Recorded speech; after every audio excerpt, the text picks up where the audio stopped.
हम हमारी आत्म मंथन करें थोड़ा सा कि कोर्स कौन से पोर्शन थे जो हमने छोड़ दिए, तो उसको बढ़िया करिए। जो सबसे मजबूत होता है अपना पोर्शन, उसको और ठीक करिए। जो सबसे कमजोर है उसको शुरू से वहीं से शुरू करके उसको ठीक करिए। कंटेंट को सीमित रखिए, बार बार पढ़िए, अभ्यास करिए, मनन करिए, मंथन करिए, याद करिए। केवल पढ़ना ही नहीं है, एक एक छोटे छोटे पॉइंट्स पे काम करिए। कहां गलती कर रहे थे आप?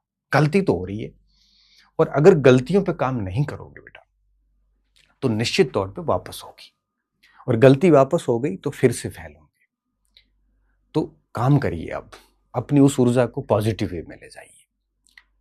अब मंथन करिए आज आराम से। कहते हैं कि रात्रिकालीन मंथन बड़े, रात्रि काल में व्यक्ति एकांत में बैठ के जो सोचता है, बहुत न्यूट्रल होकर सोचता है, उस पर बाह्य कारकों का प्रभाव नहीं होता। सोचिए कि आप जिस एग्जाम की तैयारी कर रहे हैं, क्या आपने उस एग्जाम्स के सिलेबस को, 100% सिलेबस को क्या ढंग से तैयार किया था? ढंग से तैयार करने का मतलब है 5-6 बार रिवीजन किया हो, 100% सिलेबस पढ़ा हो, अच्छी तरीके से चीजें याद करी हो, 50-60% सिलेबस तो मुख जुबान याद हो, भरपूर अभ्यास किया हो, और उस सिलेबस को खूब सारा प्रैक्टिस और रिवीजन किया हो। लिमिटेड कंटेंट आपके पास में हो, केवल पढ़ाई नहीं बल्कि उसको याद भी किया हो, कंसिस्टेंसी के साथ लगे रहे हो। क्या ये सब किया है आपने? क्या ऐसा तो नहीं है कि कभी आप एक तैयारी कर रहे हो अध्यापक की, कभी वरिष्ठ अध्यापक की ओर जा रहे हो, कभी सीईटी की तरफ जा रहे हो? क्या ऐसा कर रहे हो?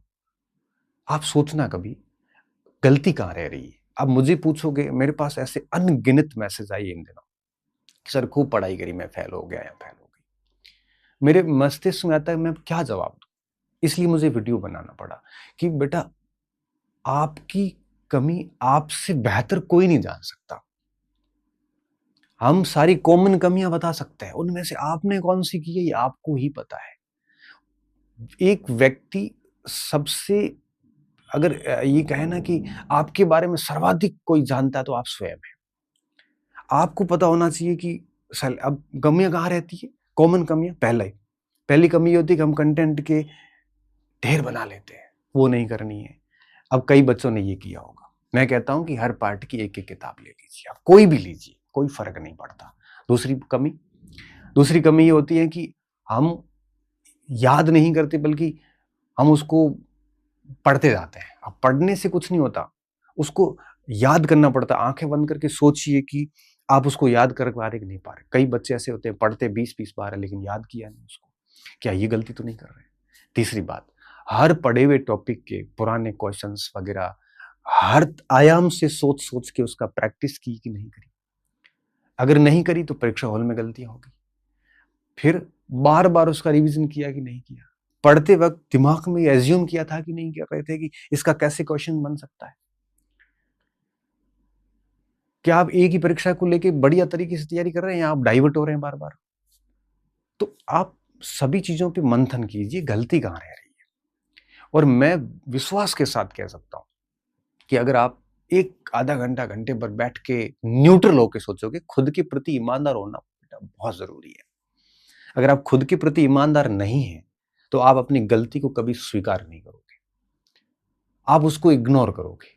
और बीमारी हो या गलती हो, उसको जितना इग्नोर करोगे ना, वो दुगुने अटैक के साथ वापस आएगी। बीमारी को एक्सेप्ट करो, गलती को एक्सेप्ट करो, कमियों को एक्सेप्ट करो। और इसके लिए आपका ईमानदार होना बेहद जरूरी है। अगर आप ईमानदार नहीं होंगे तो आप गलतियों को एक्सेप्ट नहीं करोगे बल्कि आप दोषारोपण करोगे। और अगर गलतियां एक्सेप्ट नहीं हुई तो वही ढाक के 3 बात वापस ब्लंडर होगा आगे जाके, और आप फिर से फेल होंगे। एक विद्यार्थी अगर बहुत न्यूट्रल होके सोचता है, बहुत न्यूट्रल होके, खुद के प्रति क्रूल होके, एकदम से क्रूल का मतलब निर्दयी होके एकदम कि मेरे में ये कमियां है, वो लिख ले 4-5 कमियां जो मैंने आपको बताई, इनमें से हर व्यक्ति एक दो कर रहा होता है, तो निश्चित तौर पे वो अपनी कमियां निकाल सकता है। अब बच्चे कह रहे सर हमारे फर्स्ट पेपर में 40% नहीं हुए फर्स्ट ग्रेड के अंदर। क्यों नहीं हुए? आपकी गलती मुझे ज्यादा आती कई बार। क्यों? जैसे इतिहास थी, 15 प्रश्न में से 10-12 करने योग्य प्रश्न थे, 10 प्रश्न। ज्योग्राफी के प्रश्न 10 के आसपास थे, 6-7 प्रश्न करने योग्य थे। मैनेजमेंट वगैरह इतना टिपिकल नहीं आया था। 15 प्रश्न आए थे, 10 प्रश्न करने योग्य थे। करंट भी इस बार 4-5 प्रश्न करने योग्य थे। हिंदी भी इस बार 2-3 प्रश्न करने योग्य थी। रीजनिंग गणित में भी 2 प्रश्न रीजनिंग के करने योग्य थे। अब आप बताओ, ये कुल मिला के 40 से 45 क्वेश्चन होते हैं। फिर आप 20-25 का स्कोर कैसे करके आए? अब मेरे को आप गालियां निकाल सकते हो कि सर हर पोर्शन में इतनी ज्यादा डीप दे दिए, ये वो। आपको वो 30 प्रश्न डीप दिख रहे हैं, 40-45 आप डीप तैयारी करो। अब आप अगर सिस्टम को और आरपीएससी को दोष दे के फिर आगे फेल होंगे। आपके इस तरह से दोषारोपण करने से आरपीएससी तो ऐसा तो है नहीं आपके लिए पेपर आसान करेगी। अच्छा, जो 35% करके आए हैं वो भी तो करके आए हैं। आप एक्सेप्ट करिए कि मुझे गणित नहीं आती तो मुझे काम करना है। परीक्षा हॉल में आप एक्सेप्ट करोगे मेरी इस बात से कि आप एग्जाम हॉल के अंदर 5-5 6 गलतियां, सिली मिस्टेक्स करके आए हो। और आप आज आके पेपर देखना घर पे। आप अगर आज पेपर देखोगे ना तो आप मुझे कहोगे कि सर इसमें मुझे 40% तो आ रहे हैं अच्छे से। फिर गलती किसकी है? गलती बेटा हमारी है। हम दोस्त देके बच नहीं सकते। दोस्त देके आप कुछ समय के लिए खुद को खुश कर सकते हैं। आप आसपास के लोगों में ये बात बिठा सकते हैं कि मैं किस कारण से फेल हुआ। आप अपनी कमजोरियों को क्षणिक रूप से अस्वीकार कर सकते हो। तादात्म्य बोलते, क्या बोलते हैं साइकोलॉजी में, वो स्थापित कर सकते हो। पर वापस फेल होंगे आगे जाके। इसलिए एक्सेप्ट कीजिए चीजों को, उस पर काम कीजिए। अब आप कह रहे हो सर परीक्षा हॉल में मिस्टेक हो गई, ये भी आपकी गलती क्यों हुई? पेपर को ध्यान से पढ़ना था। हमने 10 बार वीडियो बना बना के कहा था कि पेपर कैसे करना है। कई बच्चों ने पास भी किया। तो मैं ये बात क्यों बता रहा हूं? मैं इसलिए बता रहा हूं कि आप उन कमियों को फाइंड आउट करिए। तो एनर्जी जब पॉजिटिव वे में लगती है ना, तब बच्चा अपनी कमियों से रूबरू होता है और फिर उसके ऊपर वो काम करना शुरू करता है। और जब कमियों पे काम करना शुरू करता है व्यक्ति, तो मैं लिख के दे सकता हूं कि वो फेल नहीं हो सकता। अब आप मुझे वापस ये कह सकते हो कि सर लाखों अभ्यर्थी बैठते हैं, उसमें सैकड़ों ही पास होते हैं। तो मैं वापस वही बात कहूंगा, इन लाखों में से सैकड़ों ही होते जो कमियों पे काम करते हैं।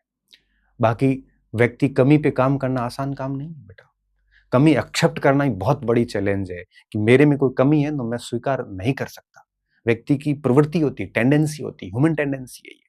जब कमी एक्सेप्ट ही करने की प्रवृत्ति नहीं है 90% लोगों में, अब तो बताओ, तो जब कमी एक्सेप्ट ही नहीं कर रहे हम तो सुधार कैसे करोगे?